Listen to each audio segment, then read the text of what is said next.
علامہ اطہار آ رہے ہیں، میرے ذہن میں ابھی بات آ رہی ہے۔ جی ارشاد۔ حضرت علی المرتضیٰ ہیں، حضرت امام حسن ہیں، حضرت امام حسین ہیں، حضرت امام محمد باقر ہے، زین العابدین ہیں، زین العابدین ہے، امام جعفر باقر صادق ہیں، ہیں، امام جعفر صادق ہے، امام موسیٰ کاظم ہیں، امام علی رضا ہیں، امام تقی ہے، امام نقی ہیں، یہ مسلسل آ رہے ہیں۔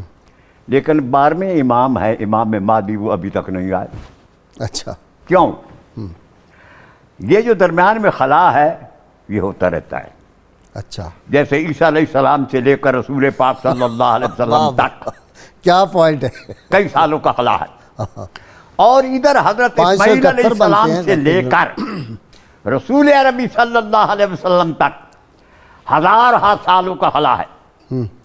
یہ خلا جو ہوتا ہے اس لیے ہوتا ہے کہ وہی ہستی کسی ایسی ہستی کے انتظار میں رہتی ہے اور وہ پر کرتی رہتی ہے اس خلا کو، جس سے میں یہ کہنا چاہتا ہوں کہ حسن عسکری کا وہ مقام ولایت ہے اور امامت ہے کہ امام مہدی علیہ السلام کے آنے تک ان کی جو نورانیت ہے اور جو ان کی ولایت فیض ہے وہ سارے زمانے کو پر رکھتی ہے۔ واہ واہ واہ واہ واہ واہ واہ واہ، سبحان اللہ سبحان اللہ۔ اس وقت ان کا فیض ہے، ان کا فیض، یہ پر کیے ہوئے ہے جب تک امام مہدی کا ظہور نہیں ہونا۔